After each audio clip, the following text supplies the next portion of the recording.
thanks everyone who might be watching out there, not in person, for being patient and waiting for us. And we are going to move on to our consent agenda. There's quite a bit in there. We've got some minutes type things. We've got the monthly budget transfers and status of general funds. We've got special ed reserve transfer, which is always nice to be able to do that at the end of the year. You would have seen the gifts and donations in the packet, and food services contract awards. I don't know if we have specific questions or if we need to say anything about those, but if anyone has questions or comments on those, feel free to chime in. And then the last is the superintendent contract extension.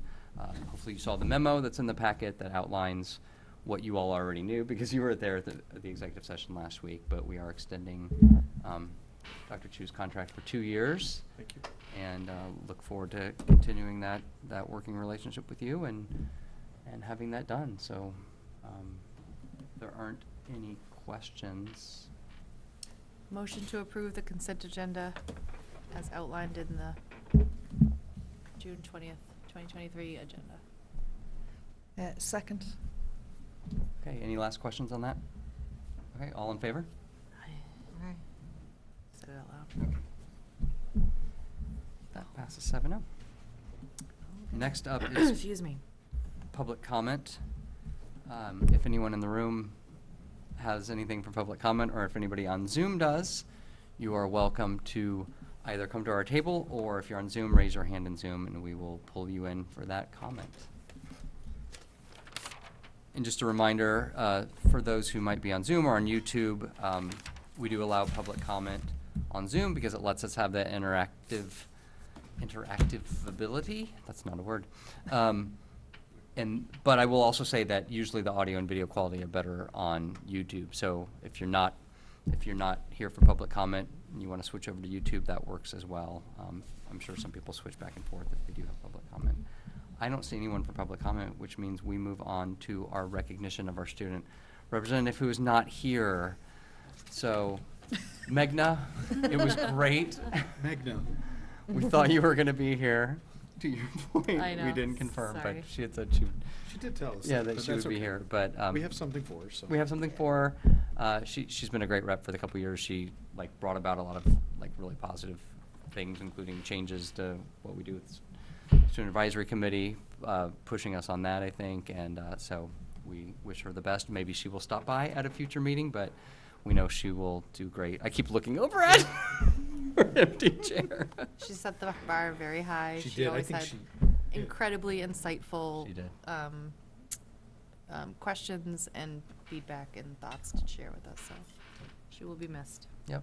Actually felt like she even kind of not only set the bar high, but really reimagined just the expectations in general, which I think was great. So again, Meghna, wherever you are, come back and say goodbye See to you. us whenever you want, and have a great summer. Okay, informational updates, starting with superintendent and assistant superintendent updates. Well, so there has, I mean, the end of the year is filled with presentations and celebrations and all sorts of things like that. We talked about the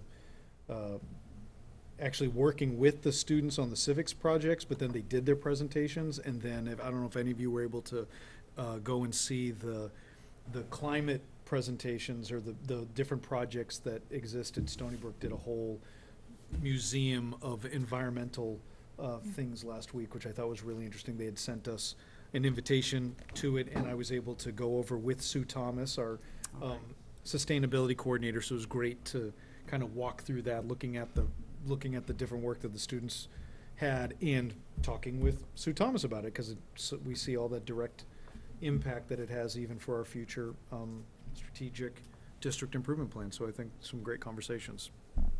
But outside of that, I mean, there's a lot of end of the year wrap up.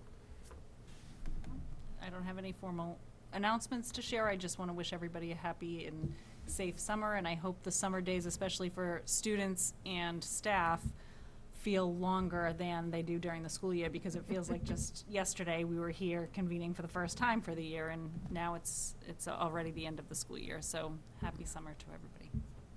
Thank you. School committee updates. I mean, I'll start, I know Valerie and I were able to go see the civics Mhm. presentations at Stony Brook, and it was great to see. We'd been there the week before a little bit because they were looking for people to come in and give some feedback to the groups as they were still in progress of doing those, doing their final like websites, and they designed T-shirts and logos, and so it was nice to see the progression even within a week. I'll add that Finance Subcommittee met 2 weeks ago. We reviewed the bus ridership numbers as part of hopefully an annual review. We also started talking about a printer, ink, and toner management service contract. So that might be ongoing and might come back to the full committee. We're still working on that. And I'll also share an update from the Budget Task Force. We've had 2 meetings since the school committee last met, and we've been reviewing sort of creating a template, outline of what sometimes it's easier when you're working on a project like this to start at what the output will be and work backwards, right? So we're using an outline of a report to say what kind of data do we want at the end and how do we split that up to work into it. So we're meeting tomorrow again, and I think we'll be grouping ourselves into work groups to talk about, so to split off and do some benchmarking, to look at efficiencies, to look at new revenue ideas, and I'll just continue bringing updates here. Can I ask who was appointed into the various chair positions on the board? So Tom Clay is chair. Valerie Young, I don't know how to just talk in third person. I'm vice chair, and then clerk is a parent, Shayna Farnsworth. Oh, awesome. And just a reminder that we did set a date for our summer planning retreat for the committee. And don't ask me what those dates are off the top of my head, because I think it's the 5th and the 9th or something of August. I know we split it up from Friday to Monday, but you all have it in an email, so I don't need to tell you. But we're looking forward to that. I keep adding things internally, and I think some other people maybe have too, like of things, oh, we should talk about that at the summer plan retreat. And so while we have a number of hours slotted, I think we'll fill them quite easily. We always do. And so just a reminder, it's just a great time to set, we've used it in a number of ways in the past few years. I think with a new superintendent, it was really valuable for that first year to sort of develop that relationship and understanding of how we were going to work together. For that year, that was great. Last year, there was a lot of focus on the strategic district improvement plan. And then this year, I think we have some opportunity to look at other things, including setting goals for the committee for the year, because we haven't really formally had goals for the committee in a while. And so I think that would be a nice addition for this year. Anything else? Okay. And with that, we are on to business. First up is Dr. Cleary with Inclusive Excellence in Hiring Practices, and I will pull up the presentation. Oh. Thank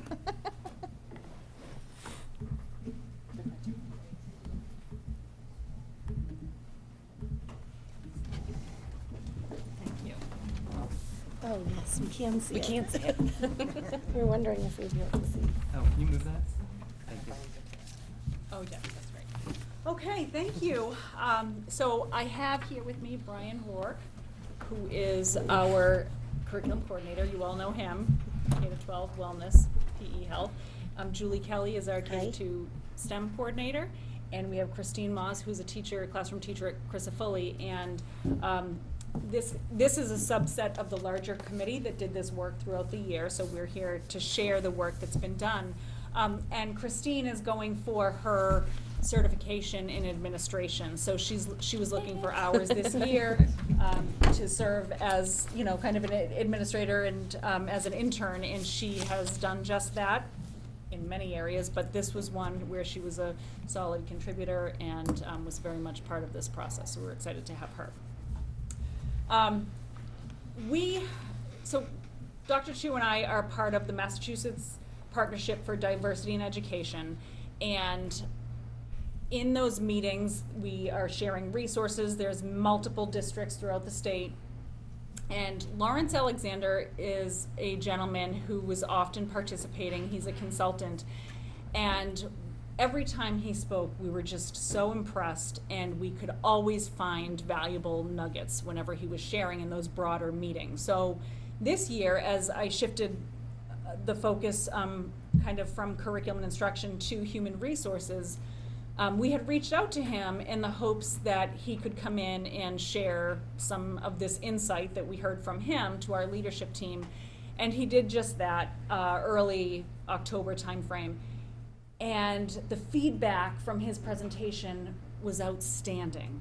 So after that single presentation, we moved forward with establishing a committee on equitable and inclusive hiring practices that he would help facilitate throughout the year, so that it wasn't just kind of an inspirational one-off. It was something where we could, which is what Dr. Chu has really been leaning toward, making sure all of this is embedded in the work that we do, not tacking on to something that already exists. So the idea here was to have a committee, and you can see the members there on the left-hand side, to work with Lawrence to improve our hiring practices for many reasons, and we didn't realize how much improvement that we could address through the lens of diversity, equity, and inclusion. So it was facilitated by Lawrence Alexander. The committee met in person over 5 sessions with him. There were tasks that had to be completed between sessions, and there was a lot of homework with it, and it was exciting work, and people were very invested. And then this subcommittee, with a couple of others, we're missing 2 of the subcommittee of that larger committee, presented and began the training for our leadership team about a month or so ago. So here we are giving you this update. Our goal was to implement interviewing and hiring practices that appeal to a broader audience, thus embracing inclusivity and diversity. And our strategy to get there was to create a process that showcases our strengths as a system and our commitment to building a better belonging through the hiring practices that we do. And this was not necessarily our frame of reference going into this, and it wasn't Lawrence's, but through the conversations and the work that we had done, we realized that the areas of focus with this work fell in these 3 areas. So first, our mindset, then our brand, and then their experiences, meaning the experiences of the candidates who are interested in the positions. And it centers around come and work for Westford. So all of these things together, we will continue to improve our candidate pool, our hiring practices, retention, and all of that. So focusing specifically on mindset, there are a couple of main categories when it comes to a shift in our mindset as we're pulling candidates in and going through the hiring process. And this spring, we actually started to use elements of this and test drive them, and then we've come back and said what works, what could be tweaked. So it was nice it was nice timing that the work really ended at the beginning of hiring season. So that first one, I won't read everything on the right, but that first one, we can't hire somebody who doesn't apply, so remove obstacles. And what we had done in the past was we had essay questions. Every time somebody just wanted to get their name in, they had to complete 2 or 3 essay questions. And while I can understand the thinking behind that years and years and years ago, now we realize that is such an unnecessary obstacle. Let's figure out what we wanted to learn from those essays later for those people who we are interested in moving forward and are interested in moving forward in the process. So that's one example of removing barriers. The second is candidates are interviewing us too. So it's very much a 2-way process, and gone are the days where we had huge pools and it would be, who's lucky enough to come and work wherever, in Westford in this example. So it's very competitive. So we have to be competing as well. And we were thinking about that when we're trying to think about common questions that we would be using and how we can put our best foot forward as a district. And then the third one is honor the candidates for the work that they've already done. So your questions really shouldn't be something that's very clear on their resume, because the idea is we would have read your resume prior to coming to interview you. And the other piece, which was such a huge shift for us, was the understanding and realization and acknowledgement of the riskiness of specific DEI questions. And there had been, committees in the past that had a series of questions. I think the townwide DEI committee that asked us, and other departments as well, to include in their hiring process. And that felt excellent. And so we had used them, but through this discussion and really unpacking our process with Lawrence Alexander, we realized that the DEI questions, almost all of those that we were using, were very much geared toward candidates who may not fall into a category of diversity. So we were kind of tailoring them to an audience which sends a message. And so what we decided to do instead was to unpack, what does it mean to have somebody who embraces, what are those attributes of a person? And so we really tried to call out the attributes instead of just, and then we would tailor questions to address those instead of just specific questions around DEI. So that was kind of an interesting shift, and I think a light bulb moment for all of us. Then moving on to our brand, again, we want to always have our best foot forward, and what we have to be able to showcase is why would candidates come to Westford. So it's looking to broaden our pool. This is an image, we don't expect you to be able to read this, but we just want to show you at the end of, we have two teachers who teach a University of Westford course on how to be a mentor. So mentors throughout the district have to take this course, it's a requirement in order to be on the list to be a mentor to a new staff member. So at the end of their course, entirely unrelated, as I said, to this initiative, they have these mentors write on sticky notes what's great about working in Westford. So next slide, please. I typed them out. Again, we won't read them all here. But this is what everybody said. And there's so much here that is advertised nowhere. So all of these exciting reasons to work in Westford from people who actually work in Westford, and nobody knows. And so the answer is, how are you telling people who might want to consider working for Westford? And the answer is, we aren't. We aren't telling them. And then we kind of went through some of the things that we have, like interview questions, website, and realized this exciting stuff is nowhere to be found. I just chuckled because of the yoga thing. Yeah. I like yoga. Thank you, Carrie. So one place where we do market ourselves is through job descriptions that are posted on SchoolSpring and linked on our website. So Lawrence Alexander had us do a very intense exercise of printing with paper and pencil some recent job descriptions that we're going out and read through each bullet point and say, is this that's captured right here on paper a reflection of the previous slide where you saw all the wonderful reasons to work in Westford? And it was an interesting exercise. We really were very reflective about what are we saying versus what do we mean to say. And so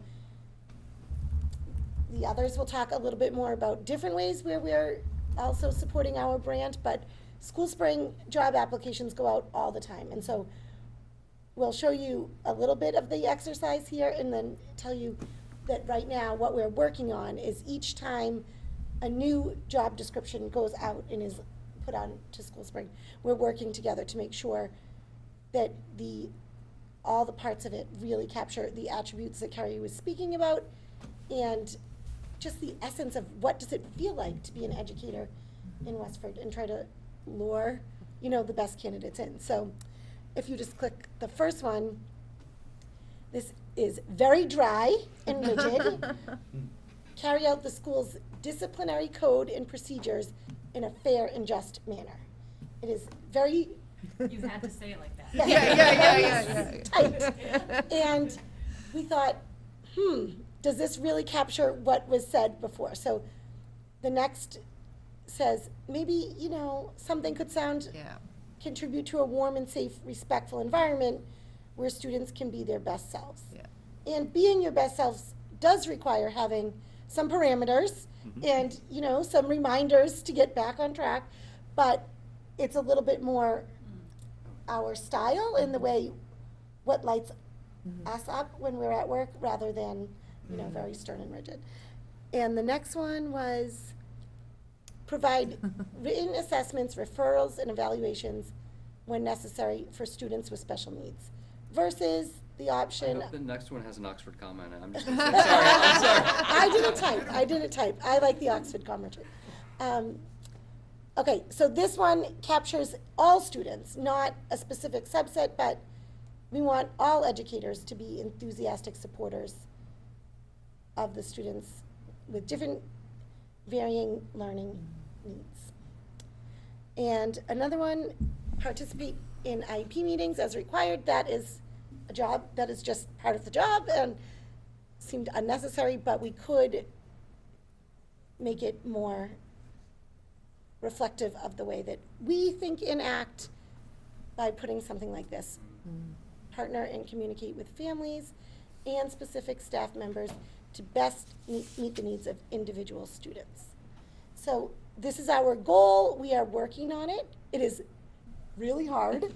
I was on the committee and then I had to do an update. I'm like, oh no, because it takes pause and extra time, and we got some feedback. Should it be too flowery? We don't want to be unrealistic, and we also don't want to be selling something that isn't true, but we don't believe that the first column is reflective of our best foot forward, if you will. So one way to kind of share our brand and tell people, come work with us and join our team, is by trying to do a better job with the job responsibilities.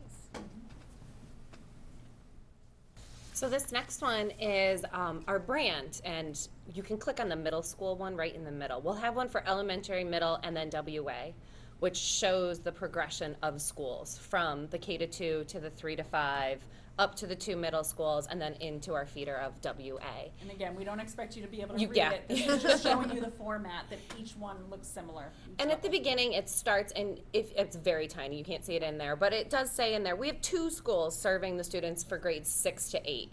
And it will kind of just have people from outside of the community understand the direction that our schools just physically take when making the application.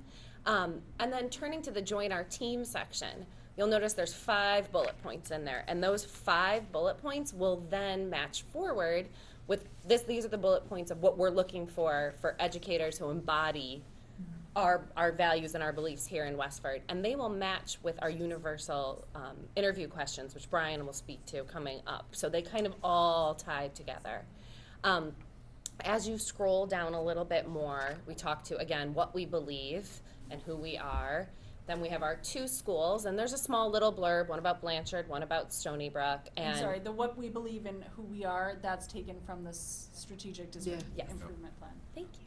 And then there's the blurbs about Blanchard and Stony, and then pictures from the schools that will link directly to the schools' websites. Below will be our core values, spirit. They're separated because this will be on a website, and you won't see a page break there. And then at the bottom, the most exciting part, I think, Oh, I is the love district that. at a glance. Just a small little infographic for everyone who doesn't know about Westford or live in the town or have any idea what this small, amazing town, outside of Boston is, or how we get there, or how far it is. It's got a lot of great highlights in there. I think that we kind of lost our minds on it and got very, very excited about it because we were like, this is it. This is what we want people to see, this amazing place and why we love it here. And it's quick And we can link these to our school website going in, or our district website going into the HR area. And then we can also put this on our social media, so it can be on our Facebook, our Twitter, our Instagram pages. We can't currently link it directly into School Spring. We don't have. Yeah, that was actually, the goal was that this would be the generic template for all middle school job descriptions. And then the description itself, along with the title of the job, would be at the top. But School Spring is a limitation, so we decided, okay, we're still gonna make this, because this is good information to have in one spot, and we'll put it in various places with the hope to eventually allow this to be attached to a job description as extra information if people wanna look or not. Yeah. Well, and from the School Spring thing, right, you could have a hyperlink to this, which is Correct. outlined somewhere else, correct? Yeah, okay. That's very good. Great, Yeah. thank you. Love it. So we've talked a little bit about our mindset, we've talked a little bit about our brand. Now we're gonna talk about the experience that our potential candidates and hires have as they come through the door. Can you go to the next slide for me? So the interview experience, so before, suggest candidates come in a few minutes early. We talked as a leadership team, and one thing that we had discussed and talked about is sending an email ahead of time, the day before, with the interview questions, which you'll see momentarily, not all the interview questions, but you'll see some of them. Arrive 15 minutes early, have an opportunity to come in, sit down, relax, take a breather, organize your thoughts based off the questions that we had given you ahead of time, and also the role-specific questions as well, so that we're able to have an opportunity to be able to formulate their responses as well. So that is the before piece of it. The during, all candidates, as I said before, have those 5 universal questions, which you'll see, which align to the attributes of an educator that we as a committee had really carved out and talked about, and to really hone in on a few things. So 5 questions sent out ahead of time, and then you have the 4 to 7 specific questions which will be provided upon their arrival for the interview. So the after piece of it, and after the interviews take place and we've had the candidates come in, what we want to do as hiring managers is we take the recommendations of the committee members that were there, and as the hiring managers, we will follow up with all the candidates. And the reason why we want to follow up with every single one of those candidates is how they feel, regardless of whether or not they had the position, and how they feel when they walk out the door. It's one of 2 things. Either they're going to feel supportive, or that they had a good experience, or they're going to feel like they did not have a great experience. And if they feel like they have a good experience, hopefully they spread that feeling amongst the educators in the world that they have connections with, so that we are then part of that brand pieces. We are sending out our brand, that we are inclusive, that we are welcoming, that we are a good brand, we want people to come to us, as opposed to them having a poor experience and sending that message out, which then potentially shrinks down our candidate pool. In the final 2 pieces on this slide is, does the setup of the room support the message we are sending? And I'm just gonna try to paint you this picture. My first time presenting to this committee, if I'm sitting there by myself and you're all staring at me, it's like, I know that it's part of the role and part of the job, but it's like, it's a little daunting, right? So we want to offer up almost a welcoming environment where we're not at the head of the table, the candidates coming in aren't at the head of the table, we're not all staring down the table at them. So we ask that hiring managers, when we start to begin to roll this out, be mindful of the environment, be mindful of the room that you're in. Consider different setups that might work, so that it's not they're at the head of the table and all eyes are down there on them, which I know that they are. But we just want to be mindful of that. And the second bullet of this is, we talked a lot about this as a committee, but also talked a lot about this piece with the leadership team. And we oftentimes get caught up in these like copious taking of notes and things, and we lose that eye connection piece, that active listening component. And what we want to try to do as we are on the hiring committee is make sure that we are making eye contact with them, reassure them, really participating in some of those active listening skills, acknowledging, nodding, making eye contact, and so on, so that they feel as if that they are having a good experience in it. And again, that's selling our brand as they vacate and exit the interviews. If you go to the next slide. So Christine talked about the attributes of an educator, which you saw on the overview for the middle school. and looking at these attributes of an educator, these are the 5 questions that the hiring managers will send out the day before. In those attributes of the educator, we looked at an inspired educator, social emotional learning, diversity, equity, and inclusion. We looked at that lifelong learner component, the collaborator, as well as the reflective educator. And a lot of this ties into our work that we have done as part of the strategic district improvement plan. So everything kind of aligns and meshes in together nicely with the work that we have done with the community, with the work that everyone has done across the district with the SDIP and so on. So we send these out ahead of time. Those 4 to 7 additional questions are given upon the arrival of the candidates. And then that way they have an opportunity to formulate their thoughts, formulate any responses that they might have, and make bullet points, and then we go from there. Thank you. Okay. The good one. I feel like you didn't know that was coming. I didn't, yeah, no. Wow, thank you. I mean, I'll also, the last piece I'll also add, and I think everyone that was on this committee, it was a cool feeling, because like it's almost like a marketing and rebranding thing. Like I always talk to Carrie and the rest of the group, like I kind of geeked out on this a little bit. And not to mention, like to your point, what you mentioned with Lawrence was wonderful. Like it was amazing. He just like, he was engaging, he was interactive.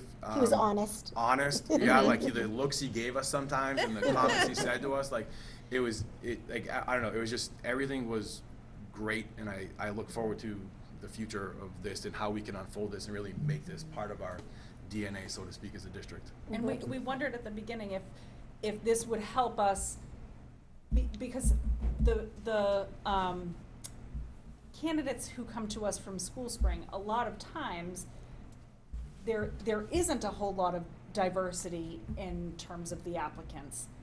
And so we wondered if he was going to help guide us to understand, you know, how can we broaden our net? And there's something to be said for doing that as well. But he said, forget about all of that. You need to create a culture first and foremost. Mm-hmm. And that's what we've got to start doing. We've been doing it, but more explicitly through this lens. And again, that was eye-opening. This is how you do it in a way that you shift the culture and the climate in the direction that aligns with your beliefs, versus just shifting numbers or statistics, and it just made a whole lot more sense. Mm-hmm. Can I ask a follow-up question, Carrie? I have a couple, but my first question is, how did folks come to this committee? So like, where did they self-select? Did you pick different folks to be on the committee? Yeah, it was for hiring managers and Christine. And me. And anybody who was interested was selected to come on, anybody who was able to devote the time. The full leadership team participated in his first presentation, and then it was after that then we said, well, let's have this working group, so that then you find out who was interested, and so they self-selected.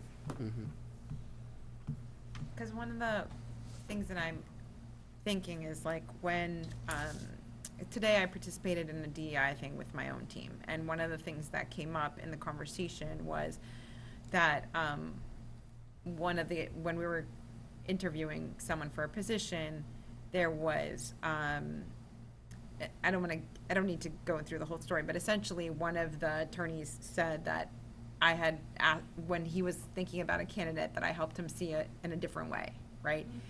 And so when he was saying that, he was kind of the attorney was telling the story about how it's really important to have different perspectives at the table, because it might help you see different strengths of candidates that you might not see otherwise. And so one of the things that I was wondering is if there are folks with diverse experiences like on the committee as you guys are looking at this.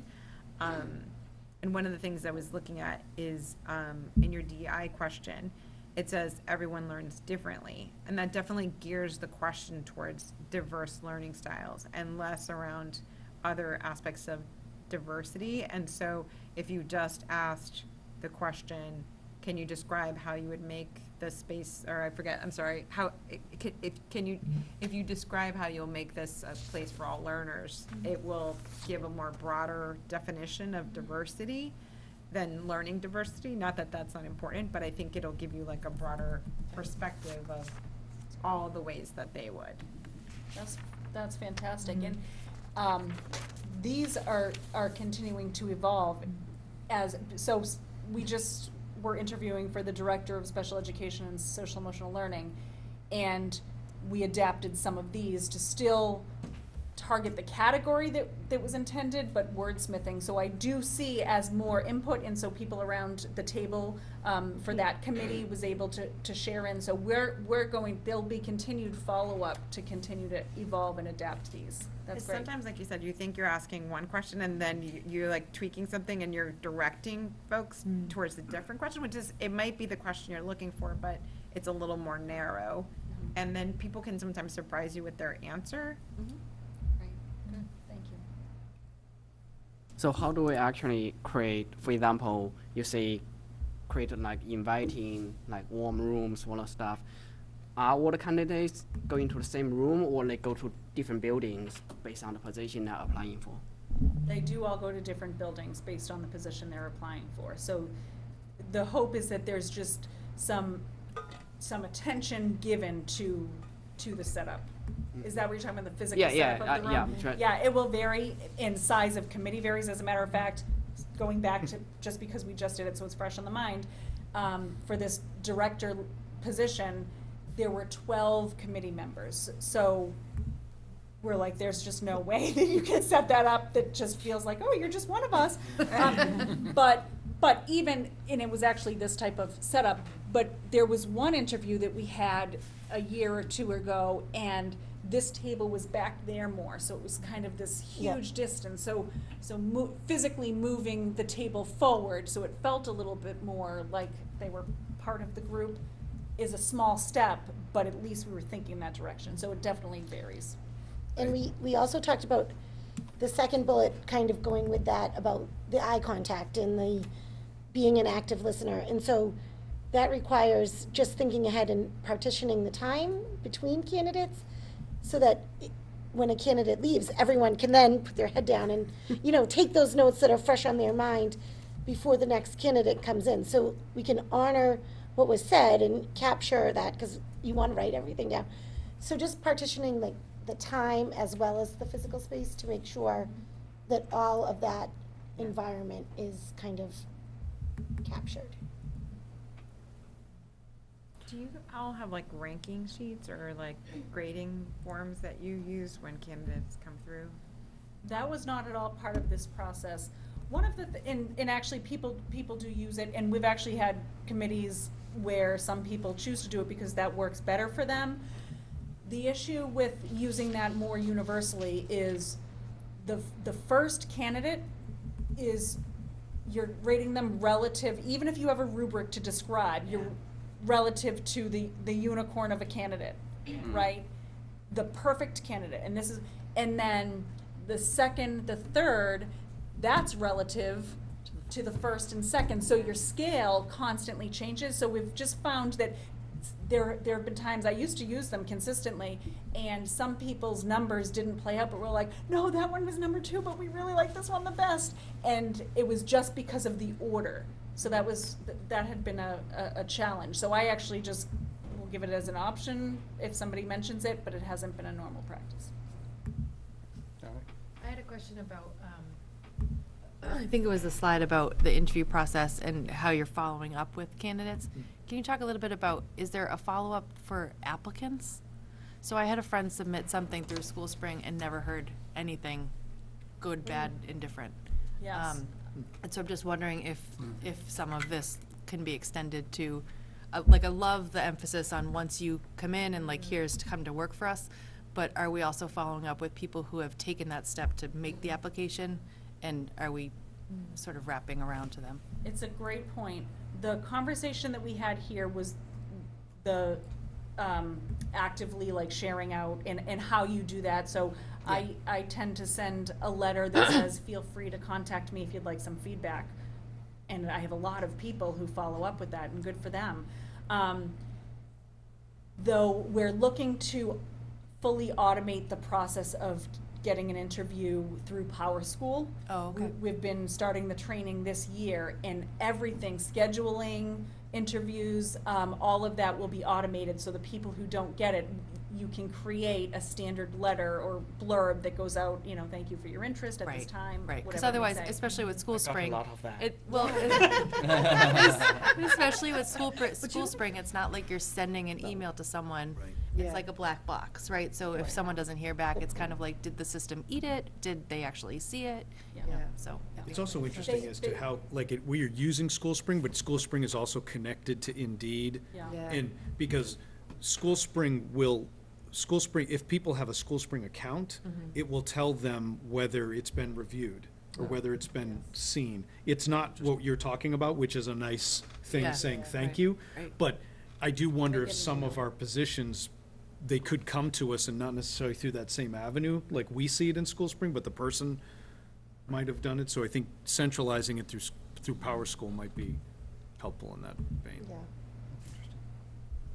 But, sorry, not to That's detract okay. from this work, which is lovely. Great. Other comments, Bill? So, one of the questions I had was about, in the, excuse me, how many, excuse me, sorry.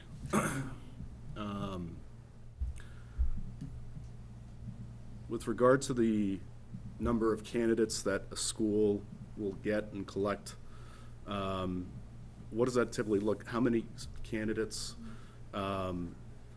When I look at number 2 on the mindset graph here of interviewing, hiring candidates, and how it's a two-way process, as a principal, I'm really trying to sell candidates on, this is the school that I want to bring people into.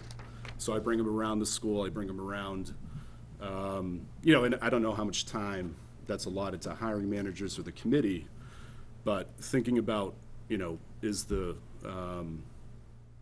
school a fit for me? Do they have time to walk through the school, envision themselves in that school, in that space? Besides just the room and the atmosphere of that space. We talked a lot about that, so it's Okay. interesting that you asked the question. It is something, so our goal is to create perhaps a multi-part system that would do exactly that and show people around, make them feel like this is your home. I think of when, realtors have the open houses and the thing. So that type of thing too. We could even bake cookies. But, so yes, so the idea is eventually to have a set of questions that are screening questions, just kind of Zoom and go through, not waste people's times if for some reason it's not necessarily a match, and then from there have a smaller group of the Zoomies come in and do exactly that, have a tour, have a more in-depth interview. So the challenge with that is time for all of the hiring that we have to do, because as you know, in a school system, it tends to be consolidated into just 2 months. Yep. Throughout the whole year, 2 months is a huge hiring season. So there had just been concerns logistically. Yep. But your point is well taken. Can I come back to what you said about that part? Because I feel like, Carrie, you gave me something to think about in terms of the sheets. I really appreciated that perspective, and I felt like you've given me something to really think about in terms of them. I think the reason why I went towards using them more is because I'm always thinking about implicit bias. And so sometimes, one of the facilitators of this thing I went to on DEI today on microaggressions said that sometimes it can just feel like the person's not the right fit, but it can be some things that we're not bringing to the fore about the way that we're perceiving a candidate that may be different than us. And so sometimes having something outside of yourself to kind of go through with an objective eye about like different things that you're looking for in a candidate may lead you to a different choice. And so I think that somewhere there's a middle ground between the way that I do it and the way that you're talking about doing it. Yeah, that's interesting. And then to that point, we talked a lot about, and then how do you capture this? Making sure that you're open to a cultural add instead of a cultural fit, Yeah. right? So it's not just more of the same because that's what, Yeah. you know, Yeah. and so you bring up a good point. Is there a way that you can capture some of those things in some sort of system to make sure that people are aware of it and then, I'm thinking about, oh, yeah, this Yeah. person actually said this, but they said it a different way than. yeah. And also, Mari, to your point, the rubric or whatever, you don't have to be a slave to it, so to speak, right? Like, it lets you reflect in a more objective way, but in instances where you're like, oh, that was the first candidate, I think my mindset shifted as we saw more candidates, you can still apply that retroactively and say, okay, that was maybe more of a 4 or whatever it is, but I do think there's something to that of being able to, like, because sometimes I think you walk away with an impression, because I've been through different search and hiring things where I've used those, and often you go back and look at what you actually wrote, you know, mark people as, you're like, oh, that's not the sense we have now, you know, like, I forgot that they said this, this, and this, or I felt this way, or whatever, so I do think there's some It's value like a to think starting about point. that. I just want to say I really appreciate the presentation in that it was succinct, but I love the tangible examples. I mean, I think those job description examples were so spot on and I just picked the best ones for you. remarkable. I'm sure. I mean, it was like, wow, oh yeah, like that makes total sense. So I appreciated that. I also wondered on that cool infographic, like how much debate there was about whether Kimball's deserved to be on there as its own thing, right? You know, like why did it go to Westford? But I guess I wanted to open up for your thoughts on where do we go from here, and how do we make sure these things continue and just become part of the fabric of our hiring practices? So this spring during hiring season, each of the leadership team members were given kind of a recap of just the down under. Remember, here are the 5 questions. Here's what you should do, and we'll come back. There'll be additional conversation together to say, okay, how did it go? What worked? What didn't work? We've got a lot of information now that we just went through that process, and I know everybody's kind of going through that process now and adapting. I think the biggest, most cumbersome work ahead are the job descriptions, and that's going to be a subcommittee that when we are posting, and we all agreed because there's so many postings going up right now, that after this rush, we're going to take a look, and as they come up, the leadership team member, the hiring manager, is going to offer some suggestions, and then it's going to be sent to the subcommittee that exists, because they're the ones that were trained with Lawrence to take a look. So that's going to come more gradually, but and then like for the brochures, for example. Jim Antonelli had one of the students who's heavy into photography go around and go to each school for new pictures to go onto the brochure that capture their blurb. So the principals did their own little blurb, sent it to the student, and then that student took pictures trying to find opportunities to showcase that. So those pictures we're collecting, and they'll go on the brochure. So there's lots of different pieces that we have that it's action items for movement ahead. A lot of the elementary principals, we were all at a meeting, and just the fact that there's awareness of the job description discrepancy, they were already starting to make changes and saying, did you do one for Tia yet? So because the awareness has been made, I think we are all using our best intentions to make sure that we're honoring. We know something different now than we were noticing before, so let's do a better job. So I think, like, the ball has already begun rolling, which is rewarding.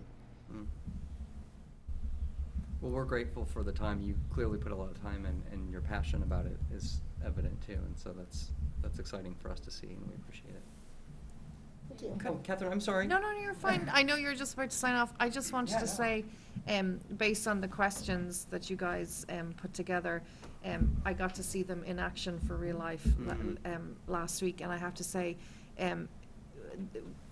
of the group of us here, we were all really enjoying the questions. I mean, we spent the first day kind of obviously discussing all of them before we started the process.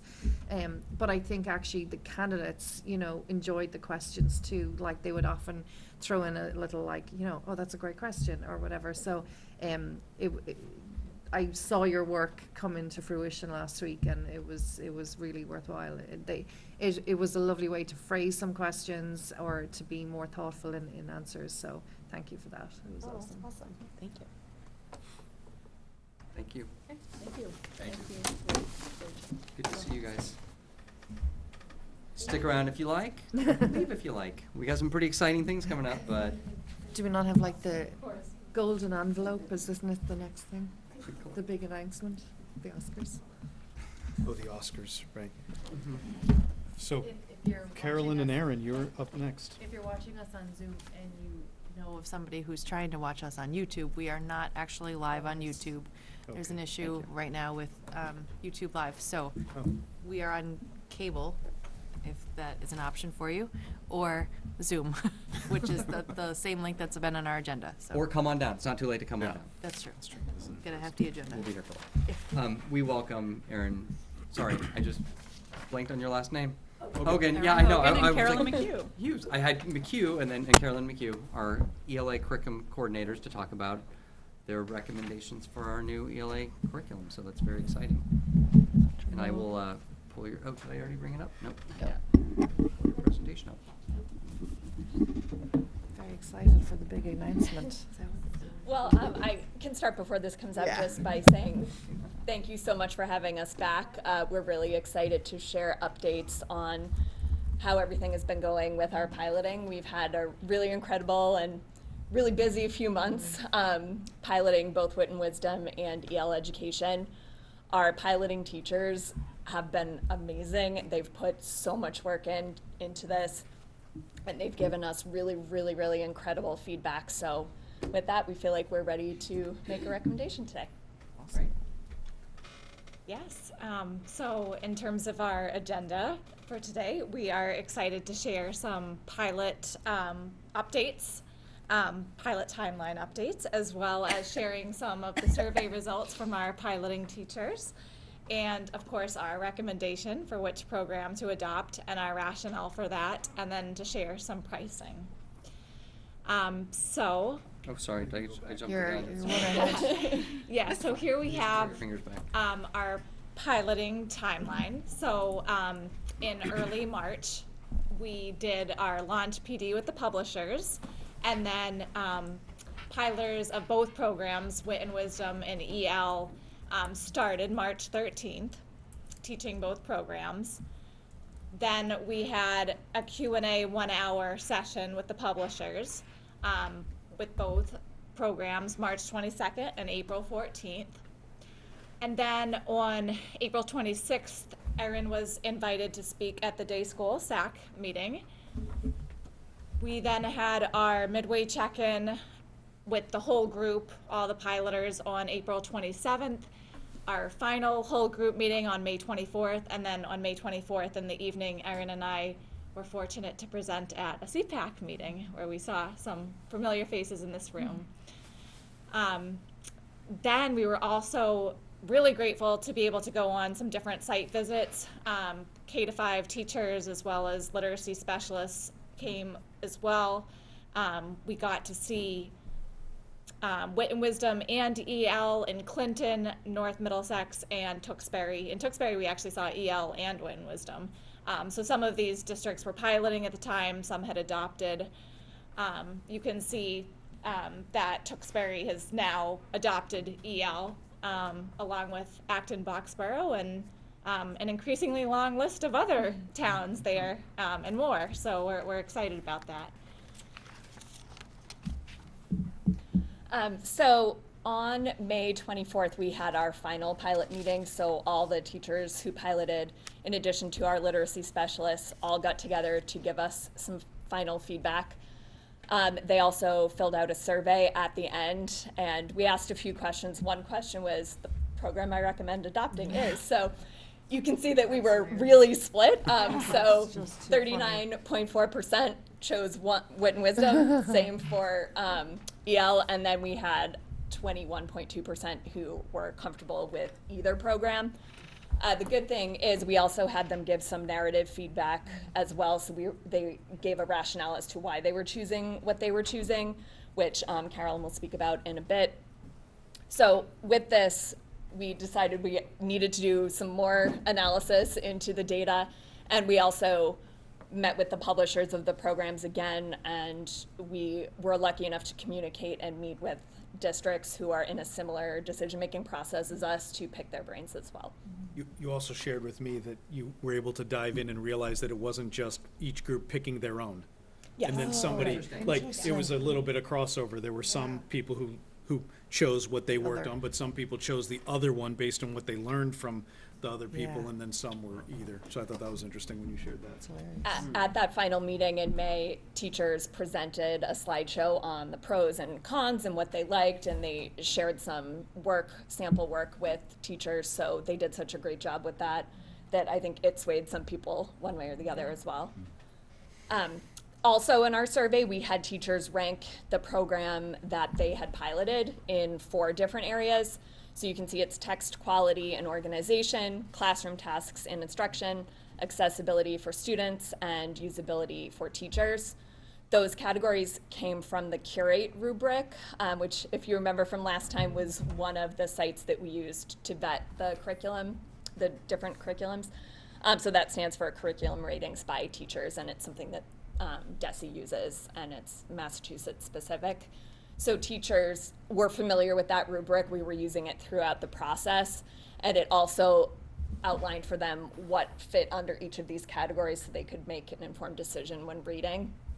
So each was out of 4. So you can see here for EL, it was around 3 out of 4 for each of the categories, and it was pretty even amongst them. Wit and Wisdom had a little bit more of a span. So when we were digging into this, and in addition to our research, meeting with the publishers and speaking with the other districts, it became clear what we felt like was the best option. So my circle will appear. So we are going to be recommending EL education. Yes, so we are recommending that we purchase Expeditionary Learning, is what EL stands for, with a 3-year contract with the Imagine Learning platform. So in terms of common positives of both programs, these were things, this includes feedback that the piloting teachers gave us as well. There were things that Wit and Wisdom and EL shared and that were positive. So they're both aligned to evidence-based literacy, both have culturally responsive and diverse texts, and support that vertical alignment in K-5, as well as rich discussions that engage and allow all students to participate. And we found a lot of teachers shared with us at our meetings that students who typically don't share as much with the whole class were participating more than ever in discussions, and we heard that from multiple teachers, so it was really exciting. They had opportunities to shine, which was awesome. Both programs have alignment to the standards, as well as interdisciplinary content connections with science and social studies. Both have authentic writing tasks and scaffolding writing that really prompt students to find textual evidence, and they have home to school connections. As for the right-hand column here, EL specific positives that were included in the teacher feedback, we have explicit social emotional learning connections, SEL connections built into the lessons, which is really great because that aligns with our sense of belonging goal and our strategic district improvement plan, so that spoke to us. EL has clearly defined connections to UDL and 60-minute daily lessons as opposed to Wit and Wisdom's 90 minutes that really allow more time for that small group work and the foundational skill building. And then, of course, it promotes that student engagement. I think in all the different class visits Erin and I did, we really saw that project-based learning come alive and that hands-on learning and the discussion protocols. And finally, EL really has that accessibility for both the students and the teachers when used with the Imagine Learning platform. Can I ask what that platform is exactly, or what does it look like? Absolutely. So it includes various resources, including like slides for teachers to project, but it also has really neat capabilities as far as like tracking student data. So as we get to know the program more, there's a lot more we can even delve into. Yeah, so we're excited about that. This is a more recent addition. As we've been doing more research into the program, we keep discovering more and more about EL. So this, Carolyn spoke about the connection to SEL. So EL focuses on habits of character. So in every unit and in every lesson, students reflect and give their ideas on how they're exhibiting or how they can improve on various aspects of their character. So right in each lesson, it has students reflect on how they're working to become effective learners, ethical people, or contributing to a better world. So Carol and I were really lucky. A first grade piloting teacher invited us into her classroom when she was finishing up the end of module project. And first graders were verbally and in writing reflecting on their ability to take initiative and persevere. So it was really incredible to see. So now the pricing.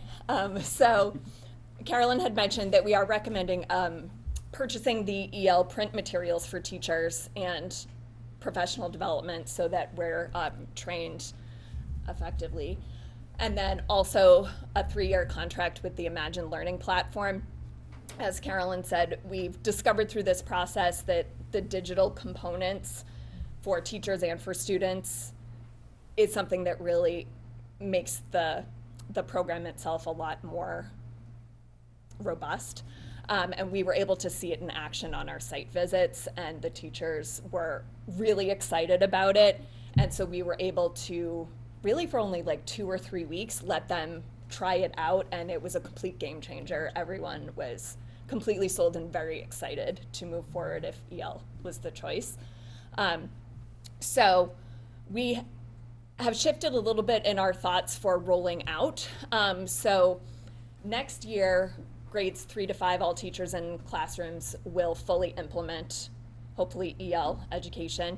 And then throughout our work with the science of reading and the K-2 teachers this year, we were doing a lot of work on foundational skills, and there were a lot of new resources that teachers were working towards understanding and implementing. So they felt really strongly that they wanted another year to really master those skills versus taking on something new in that way.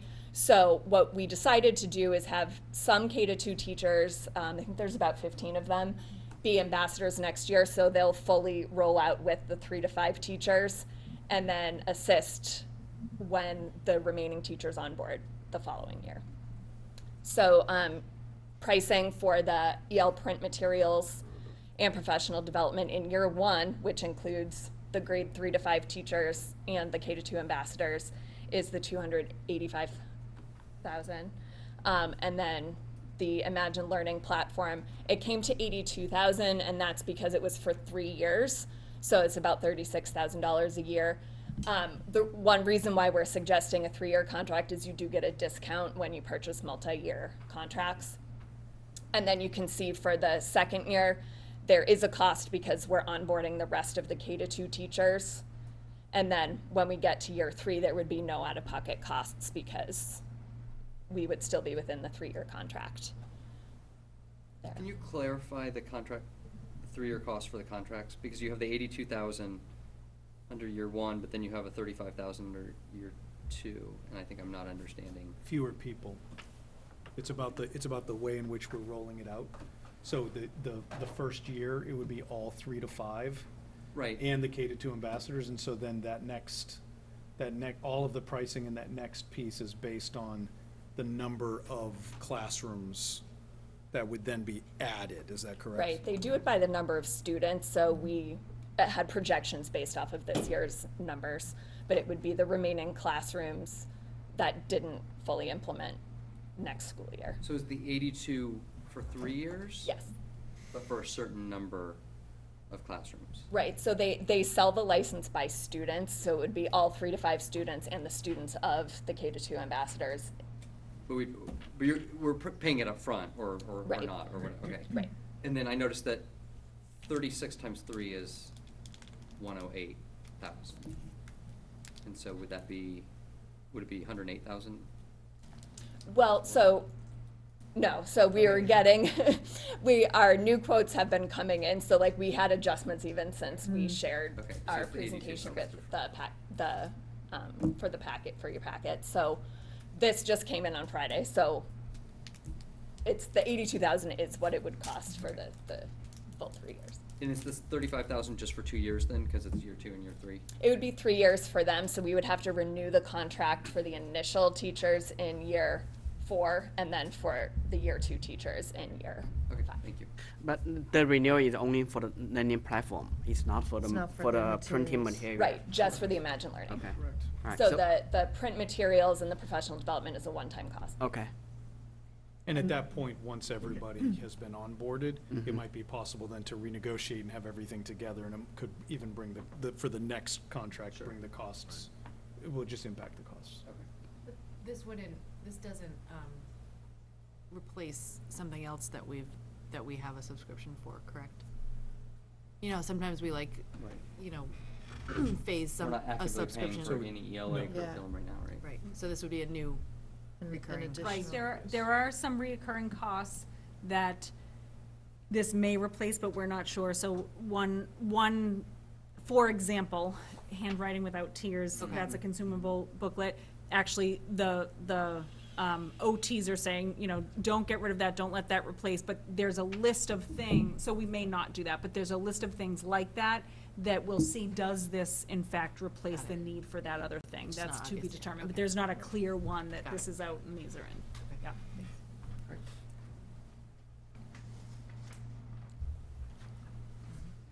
Questions from the committee? When was the last time we switched the material? You don't currently have a core literacy program.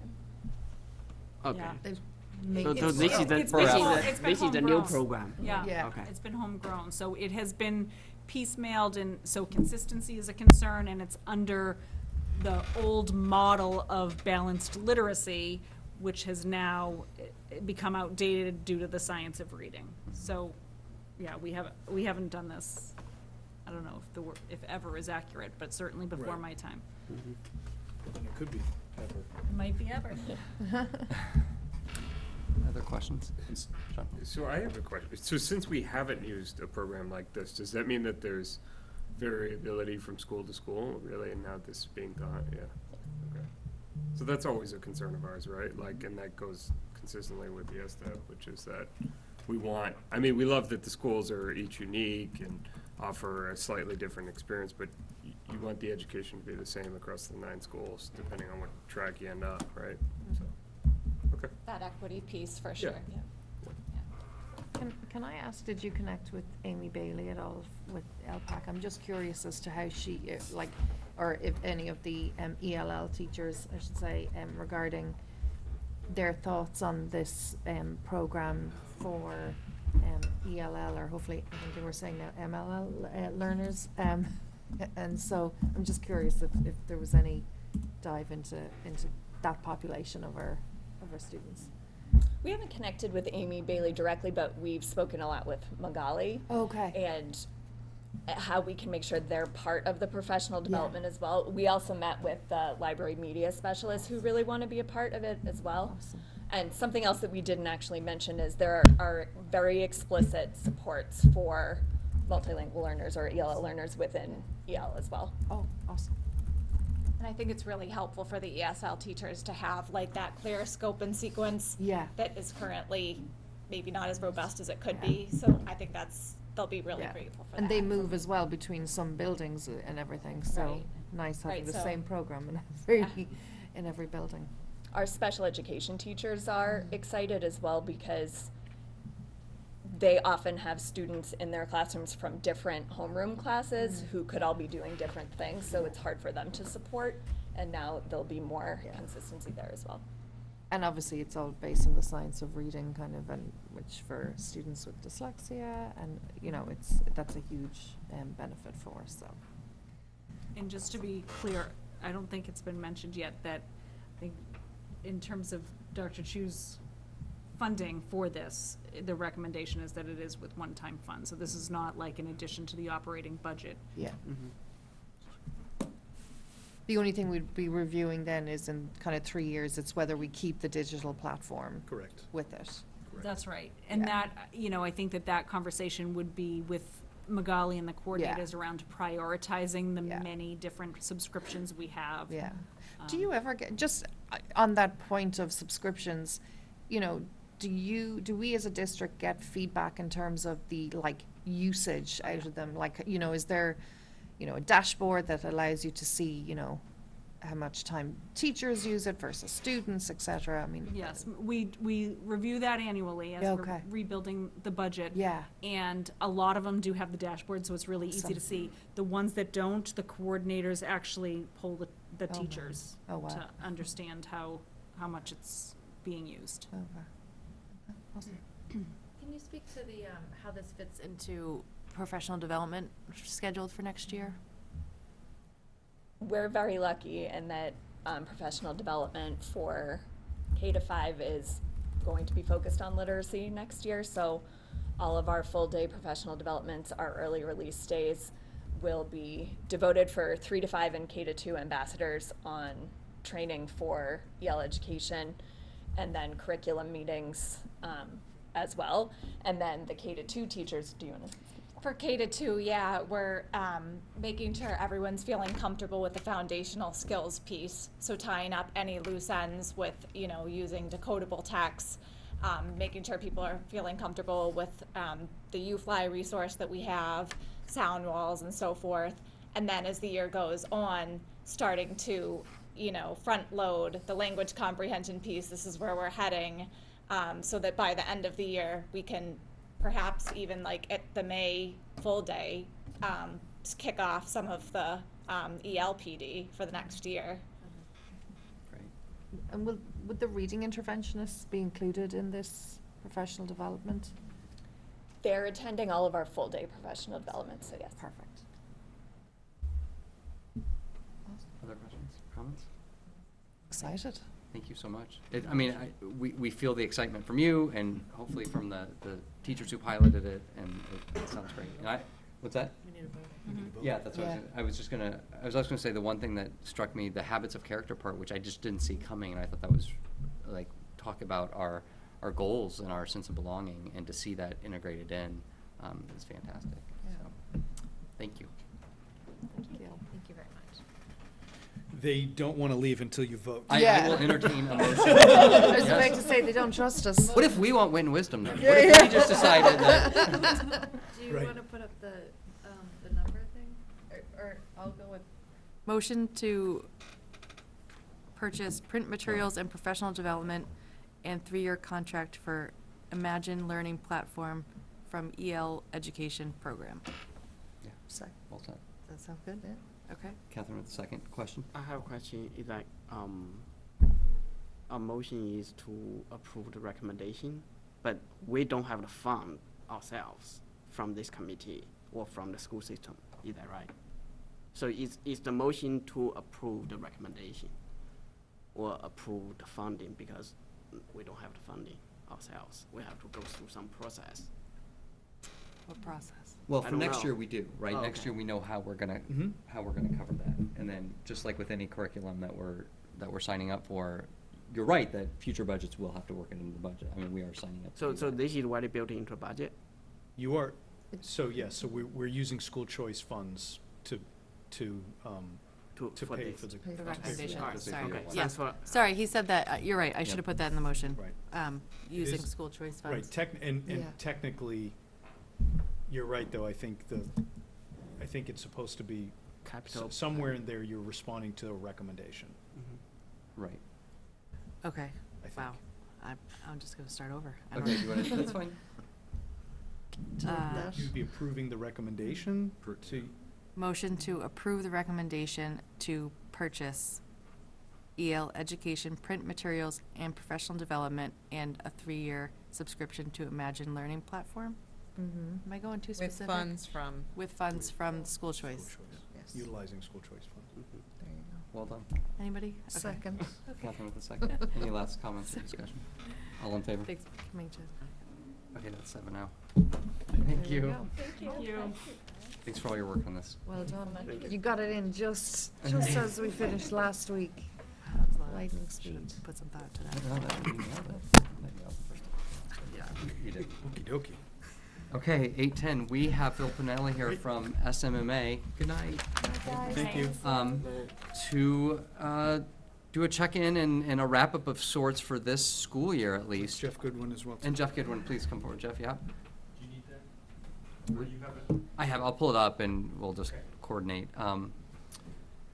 We're kind of coming into the year and wanting to look at where we are with the feasibility study. So there's been a lot of activity and we thought it'd be good to come and check back in, even though we know there are a lot of things that we're waiting on, namely MSBA application, but it's still a good chance to review and get everybody caught up on where we are. Before the summer slide. Before the summer, yes. No such thing. So I will Right. pull up the. For us, there is, not for students.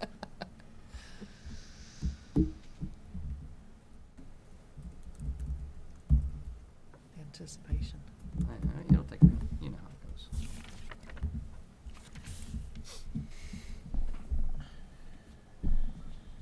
Or a few moments. This could take a few moments. Huh.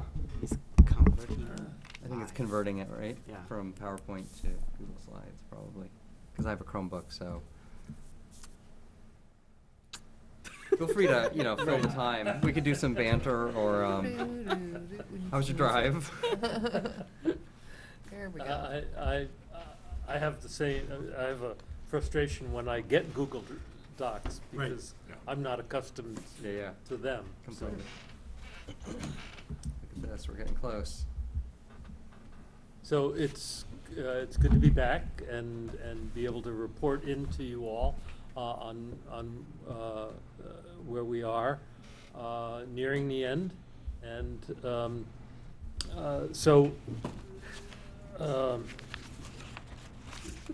You should have just let it Brutal. stay. There you go. there we go. All right. Okay. Finally. We And can, I thought I was on school year. dial-up for a second. Am I on like 38 kilobits per second dial-up or what? Okay, sorry. okay. So, you all have been following this, participating and or following it. There's maybe people at home who have not been, so I'm just recapping a little bit so to fill in any gaps. We started about 7.5 months ago. We conducted a facilities assessment of all of the school buildings.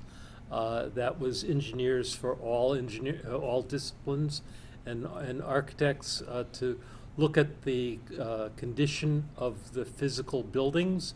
There's a report that's part of the overall report, which is about 450 pages long, identifying the materials and systems and their conditions.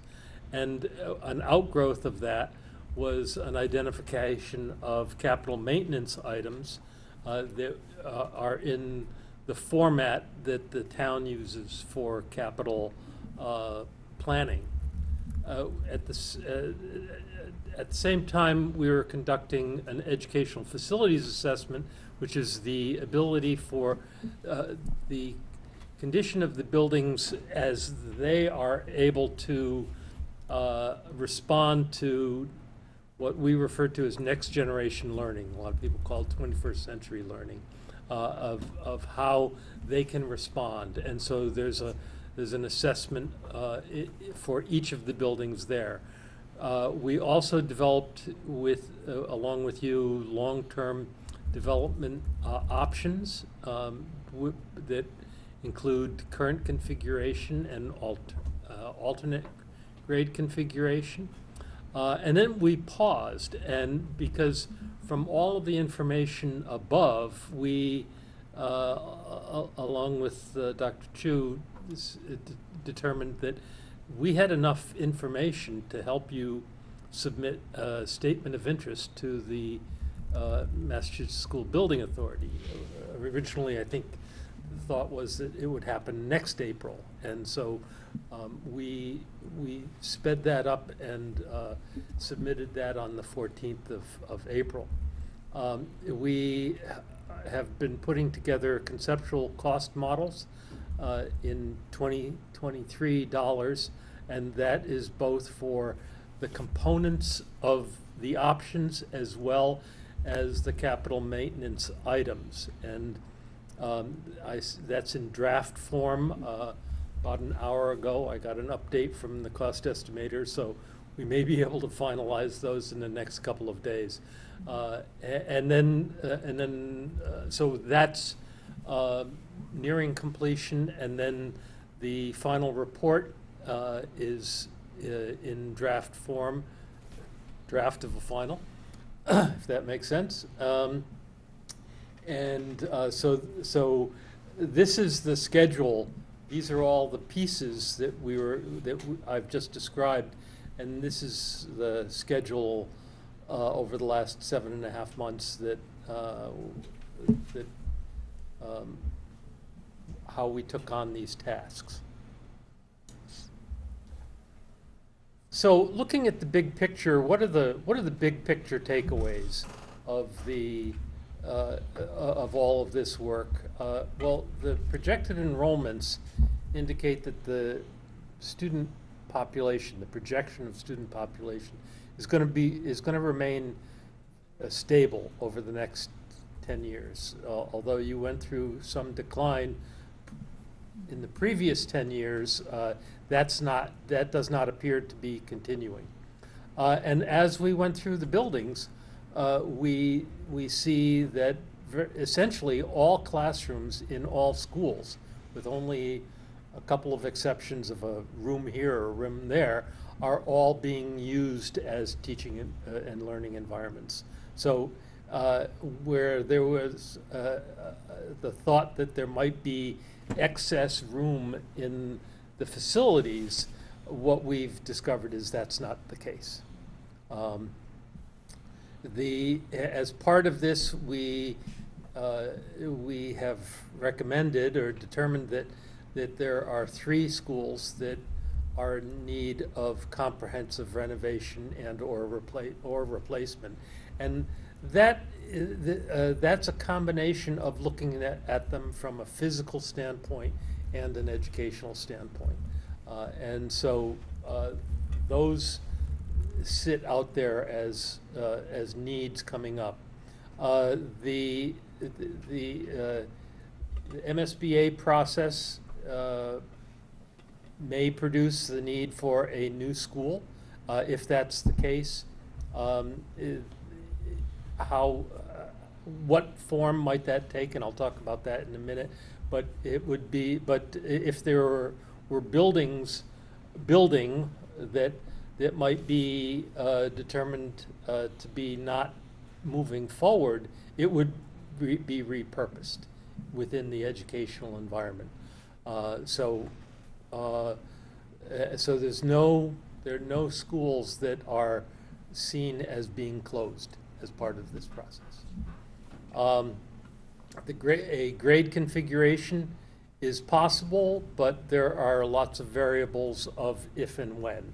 And again, that's going to revert back to the process of the MSBA. And there are numerous capital maintenance items that are across the district. They're in virtually every school, and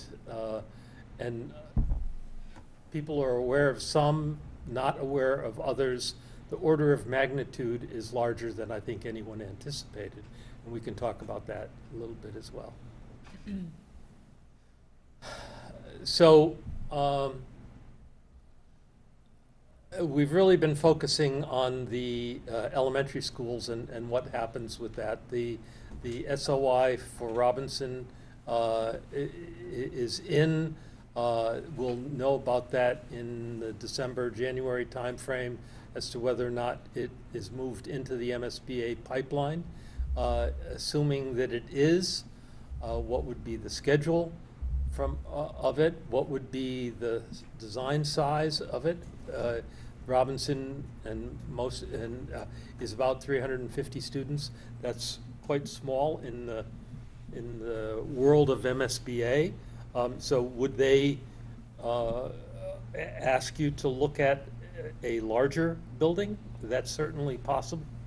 And what grade configuration might it be? And I think that if it's being moved along, that's the time to be then addressing grade configuration change or not. So the oldest schools, the Abbott, the Robinson, and the Day are the three schools that we've identified as in need of comprehensive renovations or replacement. What we mean by comprehensive renovations is all new systems,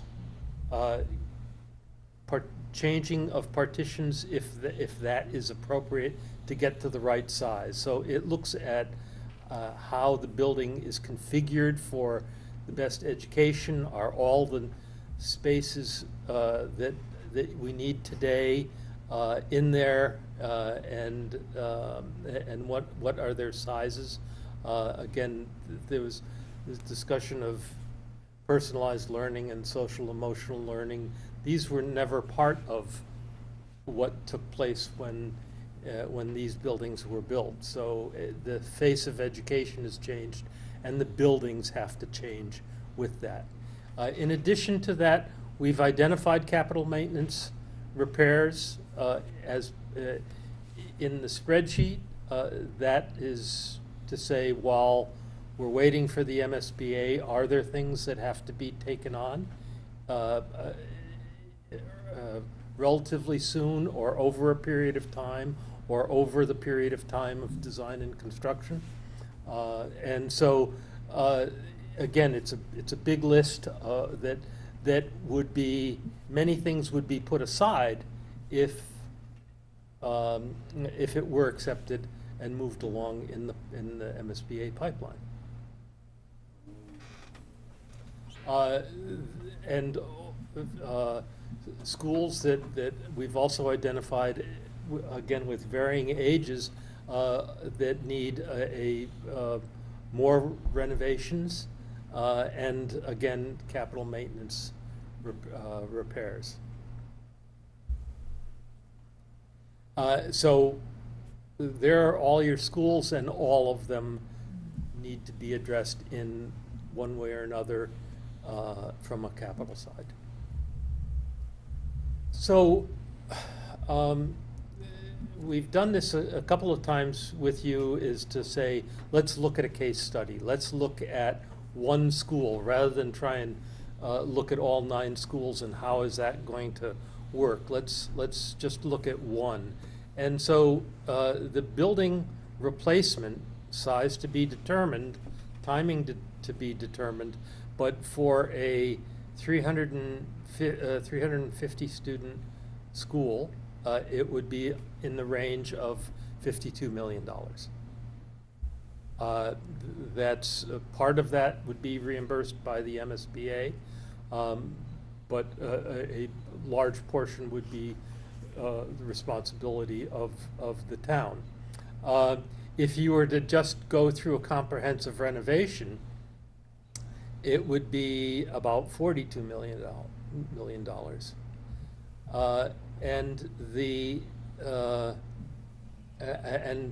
capital maintenance for this school would be in the range of $24 million. So that's a full list of all of the things that are necessary.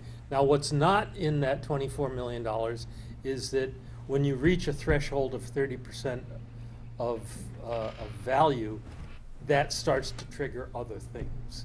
And so you need to do a complete code review, and all issues that relate to building code, whether they're on a capital list or not, then have to be included. So in fact, if you were to say, we're going to take on $24 million of capital maintenance, that would escalate as you get into understanding what the ramifications of that might be. And So- that list is also just, again, over the course of the 10 years that they've looked at. Right. That's another piece. As we get into some of the other slides, just kind of remind people that when we're talking about the capital list, they've created our 10-year list of things that will become issues that we need to address over that time period. And again, all these numbers are in 2023 dollars. The part of what I've presumably received in the last hour, I haven't looked at it, is a discussion of inflation and how inflation can be projected out to, and that typically is compounded over the years, and it then is extended to the midpoint of any construction project. So you can see how these can build over time, and so we'll have the right wording there for people to be able to understand that these are a point in time costs. So at the day, again, there's 45 line items, but the most important are replacing the roof, replacing the lift. It's not a real elevator, it's a individual lift that sometimes is iffy in its operation. With a real elevator, renovating toilet rooms to meet full handicapped accessibility, installing a sprinkler system, a new HVAC, heating, ventilating, air conditioning system, new automatic temperature controls, new clock and public address system. So what we're looking at is some very significant components to the building itself. So I identified that here are pieces. You can see a school of 350 students is about $52 million. Two of those would obviously be 104. If you did a school for 700 students, there would be a fairly substantial savings because you're building less square footage and over a shorter period of time. So these are not pegged to any specific building. Comprehensive renovations are running in the across the schools at around $40 million each. And the capital maintenance repair, again, this one is one that's the moving target, is around $150 million. That's fix what's broken in many cases, but there's also a section at the end of each school. There's a tab for each school. There's a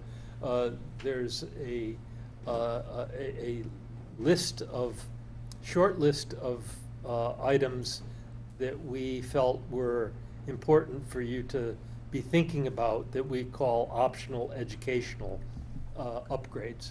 So things like air conditioning of each of the schools. We're identifying a cost for that. So you could say, we want to air condition 9 schools. This is what it's going to cost. We've also looked at furniture and replacing not all but some, primarily classroom furniture, to be lightweight, ergonomic, better furniture for kids to be able to move around in. These are primarily in classrooms, And so there are a number of items that are completely optional, but we felt, and they're under the capital maintenance line. But we felt that those were items that you might want to think about over time.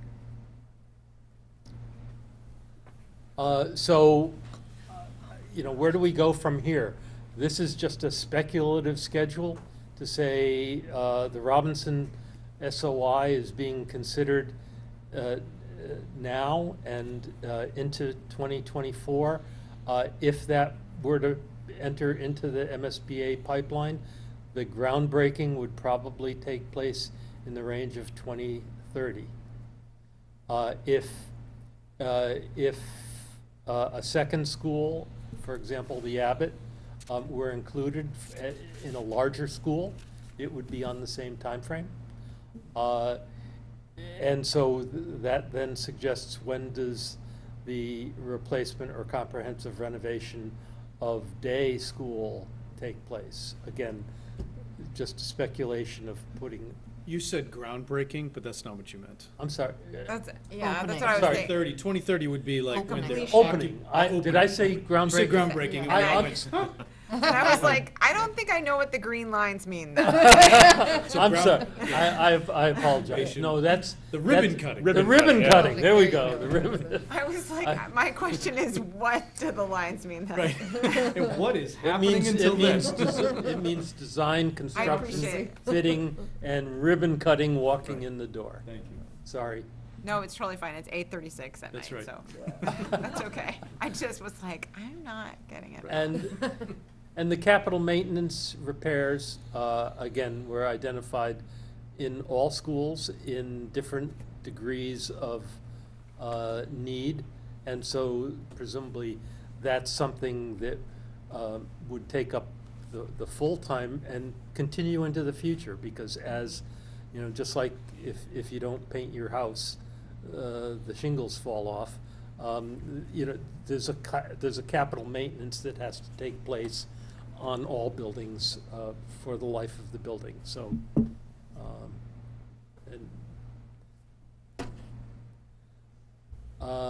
so we're in the process. The last steps here are refining the conceptual cost model and completing the report and delivering that, and all of that should take place, I'm going to say, within the next month. And then again, we take all that information, we use that as we then develop our next master plan. So you're all aware of this, but for anybody listening, the idea is that you are showing us the information and the data from the feasibility study and from what all of the professionals have gathered, knowing that one of the things I had asked you was, when you first started talking to us about the capital list, knowing that it's the what's broke or what might be breaking category. Right. Was, I said, if someone came across something that was truly an emergency, that would have triggered additional conversations with us, and so that is not the case. Right, that's correct. That's good. And so then we take that, so that when people who are listening thinking, that Phil just sold us $150 million capital list, we weren't like, yes, sign us up for that. We're taking that information and then we will prioritize. Right. Based This on is a giant à la carte menu. Right. Think of this as data. And I think what you need to do is put together your thoughts on what's most important. And a lot of this is going to be what-if games. Not games, but what-if scenarios of what if the MSBA approves the project, and what if it doesn't? Right. And you'd apply the following year if it didn't. If they do, one of the things you've shared is too, they have a lot of opinions about what they will reimburse and how because they are putting a lot of money into it. So then their opinions will also be driving what our options may or may not be. And as I've stated before, once you're accepted into the pipeline, the MSBA will require the first phase of that study to look at a no-build option to look at an additions and renovation option, and to look at a new build option.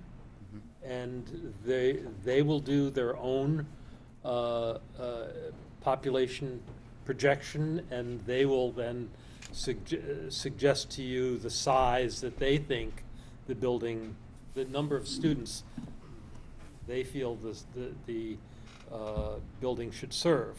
It's not unusual for them to say, we'd like you to look at this many students to go in direction A, or that many students to go in direction B. And so they continue to have options that then get funneled down.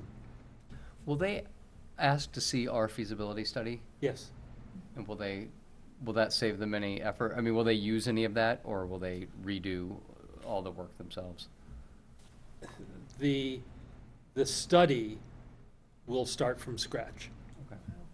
Okay. So they do expect, not all communities do a master plan, but there is an expectation on their part that the community has done a master plan. And so how would this project fit into the rest of the school system? That said, there are many of the tasks that we've been doing that will be part of the earliest phases of the MSBA study. Yep. And I'll open it up to questions, but I did want to point out, I mean, I think part of the reason why we wanted to do this is, I know as a working group, we've been seeing some of this coming, or we've seen some of these materials and some of the data. And, you know, I think we had a similar sticker shock that maybe people watching now are, you know, that's a lot of zeros on the screen. But we just thought it was important to understand that's what we've, you know, that's what this, the output of this process and this study has been, is really identifying all of the things, all of the needs that might be coming down the line. And then, as Dr. Chu said, it'll be up to us to figure out how we prioritize those and space those out over the coming years, and also up to MSBA to a certain extent. So I think it was really important that we kind of wrap things up with this. And I also, you referenced the spreadsheet. I don't think the whole committee has seen that. You have a copy of that. We have a copy, correct. So I think what we'd probably do is, and will that be updated with the? That will be updated in the next 2 to 3 days. So what we can do is, I think we could probably retroactively add that to the packet, because I do think it's important for the community to have access to that. So the presentation, once we get the final presentation, the numbers and the spreadsheet, we'll put that in the packet so the community. So let me has just that. spend a minute on that. Please. There's a tab for each school, and when you open a tab, everything is color-coded. So there's the pink and the yellow and the green and the blue and the purple. And the red are building code related issues, and there's very few of those. Then the most, and those are identified as a 1, and then, but the yellow are also identified as 1, in that those are the issues that are in most need. There are the building parts that are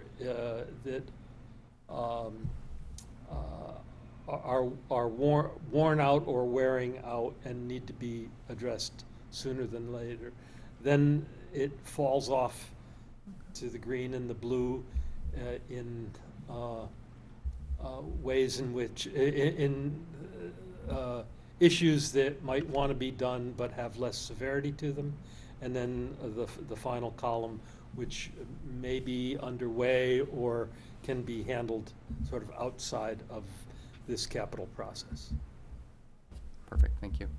And then the final report then will kind of land outside of our meetings, will be kind of in our summer recess. And so I think that would be something we'd put on the district, I would think on the district or the superintendent webpage, right? Yep. So the public can have access to that. And we'll talk about figuring out how we can also share that out when we come back in the spring. I mean, in the fall. Right. Wouldn't that be nice? In the spring. At the groundbreaking. Groundbreaking, exactly. All right, questions or comments from the committee? Sounds like we're only at the very beginning of a very long process. Still lots more questions. After your kids graduate. After my kids graduate. Let's just hope they graduate. I'll be grateful for that. Do you see the Robinson SOI and that project being a real hinge point for how this 10-year pathway will play out? I do, for a couple of reasons. One, from both the educational and building condition, it's the worst, and you always put your worst foot forward with the MSBA. It's an open plan school, and the MSBA has a pretty good history of replacing open plan schools. It's a building style pedagogy that dates from the late 60s and early 70s, and had in the greater scope of things, a very short life. So I think that, just personally, I think that it stands a pretty good chance of being approved earlier than later, not necessarily the first year, but a lot of schools are, some schools are. But again, that really sets the tone for what the next step might be. Again, are they going to keep it to 350 students, or are they going to suggest a more cost-effective, larger school? And what does and you play a huge role in that. They might say, we'd like you to study that. Just because you're studying it doesn't mean that they expect you to take that. So you're in the driver's seat on that, but they will expect you to study a lot of different things. Did I answer the question? Mm-hmm. So can I clarify, jumping on the back of Bill's question, and I think you may have touched on this before in a previous meeting.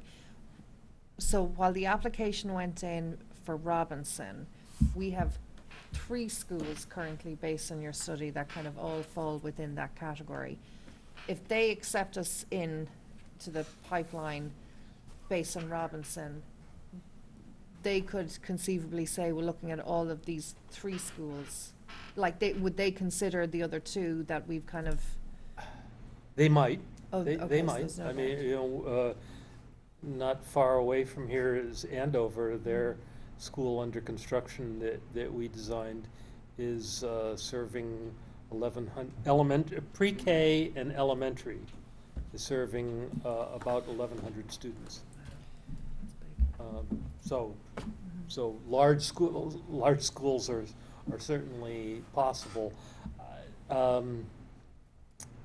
If I could just jump in there too, like in our SOI, we do talk about it. The focus is on Robinson, Yeah. but we do talk about all of the other schools, and we do talk about the fact that we're exploring grade configurations and redistricting.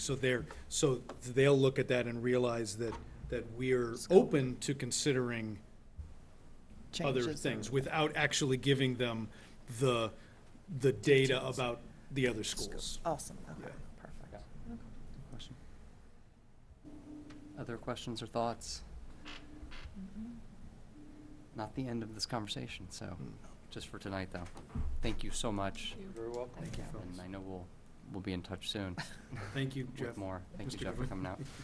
Problem. Phil said it all. I knew you were there. You were there. Thank you. Well, as we developed the capital maintenance list, Jeff was very much a part of that. Absolutely. Yeah. And we didn't, it was critical to have your involvement, participation all through that, because you know your buildings best. Yep. And we'll get into that more granular conversation down the road. Yep. Thank Thank you so much. You're welcome. This is such a huge project. Okay, next item on the agenda is an update on the hiring process for the Director of Special Education and Social Emotional Learning. Yes, so last week, and Catherine had alluded to this a little bit earlier, so last week we interviewed 4 candidates. We had 15 candidates apply. We invited 5 candidates to interview. One person before coming in withdrew because they had accepted a job in another district. So that also just sort of reminded everybody on the committee that, you know, that's a possibility. We had great deliberations on Friday afternoon, and the committee, there was consensus that two of the candidates specifically, they were gonna move on to a second round. And so we met this morning, our leadership cabinet, which is Jenny Lynn, Director of Finance, Magali Rodriguez-Ronan, Director of Equity Curriculum Instruction, Carrie Cleary, and Courtney Moran and myself. We met with one of the candidates this morning, had a wonderful hour-long conversation, and we're going to be meeting with the other one tomorrow. At one point, we were hoping that we'd be able to meet with both of them in one day, but that was not possible. So we're in the process of checking the references for both of the 2 individuals. And my hope is that we might be able to tentatively schedule an additional meeting, whether it's a hybrid meeting. We had talked whether it be next Monday night or something to that effect sooner than later, as opposed to waiting, because it would be fantastic to be able to still be able to make an official offer to somebody sooner. Like I said, we don't want to lose candidates, but I think Monday is probably the earliest that the committee might be able to do that. Right. One of the things that I thought was interesting is that just some of the feedback that we've even received from the candidates was how much they did enjoy the questions and the conversation, and the idea of sort of getting an understanding from us as to what the district prioritized. And one of the things we did, which was similar, we did the same thing with the Director of Finance and the Director of Equity Curriculum and Instruction, was that when we had our cabinet meeting, we specifically met in the circle in my office around the table and talked about this would be the dynamic. And so it was a much more informal conversation where we were asking questions of each other and talking in terms of different scenarios and things like that. But to the conversation that we had earlier, when we're trying to create a space that people would find welcoming. Today just happened, Kathy Mucci made an incredible cake in the morning, so people were walking down the hallway enjoying a piece of cake while the candidate came in, which we were able to have a little fun with too. Awesome. But yeah, so that's our update. Appreciate that. We had, I think it was a wide range of people. I mean, I don't know, Catherine, if you want to kind of share, or Carrie as well too, from just the experience of this process. I think it was an incredible process, again, very different this time, looking for a district-wide position versus a school principal like we had previously done. But I have to say, all the candidates, really stretched us all in terms of, thoughts and ideas. And, I think we had awesome deliberation on Friday, and in a very open and thoughtful way. So I just appreciate the mindfulness that's kind of gone into the whole process. And I know we did discuss exactly like how do we set up the room, and it's such a big group, and I know it was pretty much like this, but I think it was a very warm and inviting, it was very relaxed and interactive. So I do think it was, I had no reservations about the process, and I was really glad that we kind of moved on to, we were able to put 2 candidates through to continue the conversations with you guys. So fingers crossed, we will have a decision soon. So did you all use the DEI practices that you were talking about today? we used, or we kind of, slightly tweaked, but we used those and we added some other questions. So we had like 13 odd questions in total to ask, so they were somewhat included. The first five Yeah. were the first five. Yeah, they were all kind of They were interdispersed. embedded in, they weren't Yeah. the first, they weren't Yeah. the first five, but Yeah. they were in there. And yeah, we found that some we tweaked to make a little bit more specific to the role. Sure. Yeah. But we still had that universal aspect to it, and we still provided the questions ahead of time. Yeah.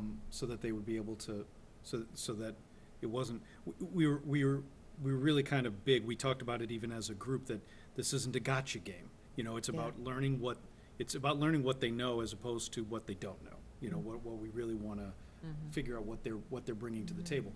And what was interesting is that really all four of the candidates were completely different. They really were.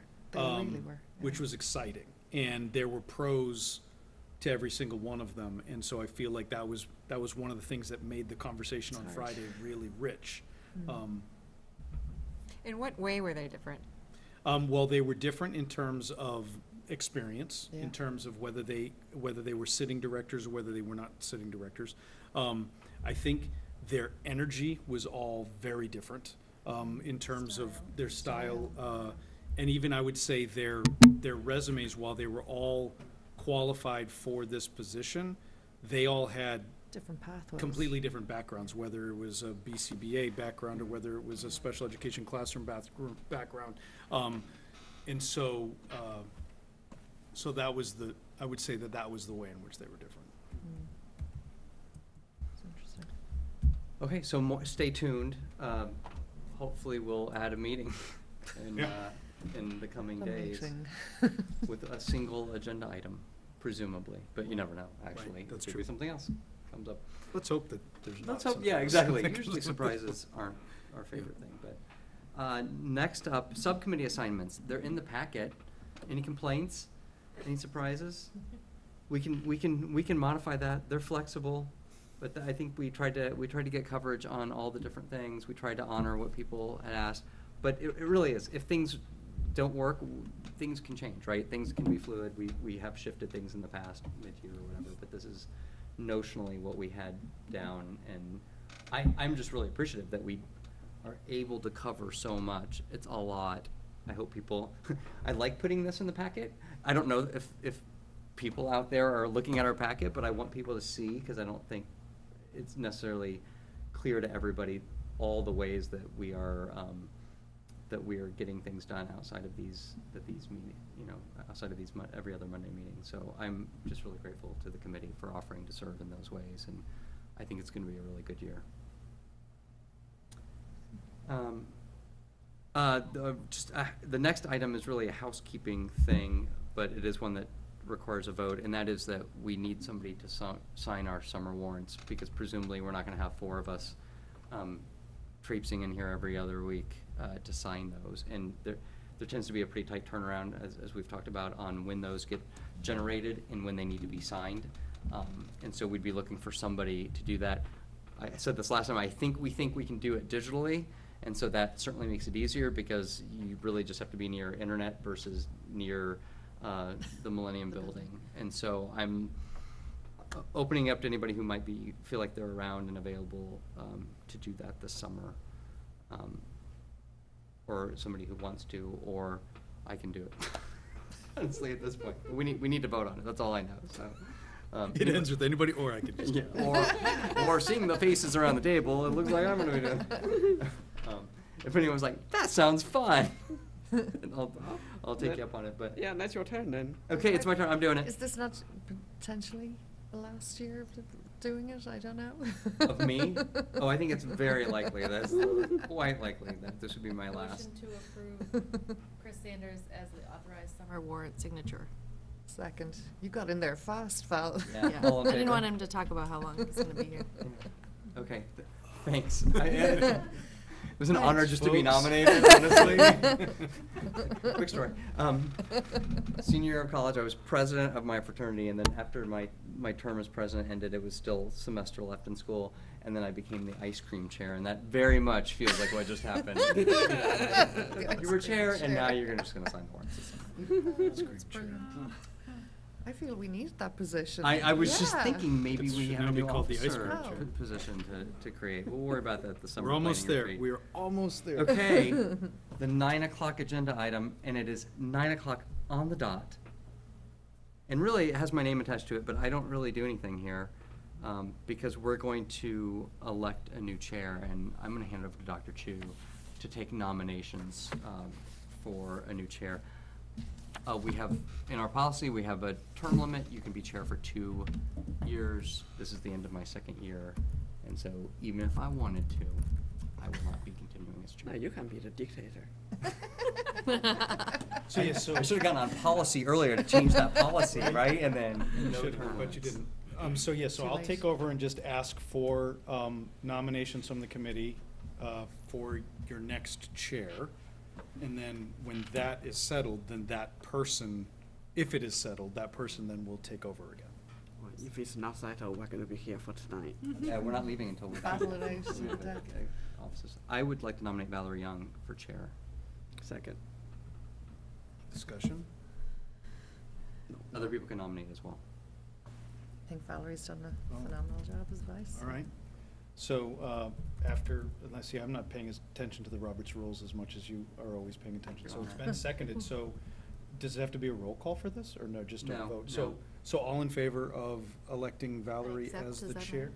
No. Why, it You doesn't don't, matter. you Yeah, don't yeah, get yeah, a it doesn't choice. matter, you don't Yeah. get a choice. That's true, I don't think they Like do. Chris didn't have a choice in the High summer school ones. chair's already Yeah, filled. I would Yeah. say quickly we vote before she has an opportunity. All in favor of electing Valerie Young as the school committee chair for next school year? Do I vote on myself? There we go. All in favor, Dan? I think, yeah. That's right, 7-0. So I Thank turn you. it over to you, Ms. Young. I am Switch looking, chairs, switch chairs. looking for nominations for vice chair. Anybody? Am I doing all the nominations now? I nominate Catherine Sure, Clear If for you vice have chair. people in mind. Second. I don't get to object. You can, do you accept, do you want I to will accept. formally accept? Any other nominations? Okay. All those in favor of Catherine Clear as vice chair? Great. And nominations for secretary? Well, in the fine tradition of giving our newest members the privilege of that opportunity, I would nominate Bill McDonald as secretary. I second that. Would you accept that? I would. Oh, I appreciate that.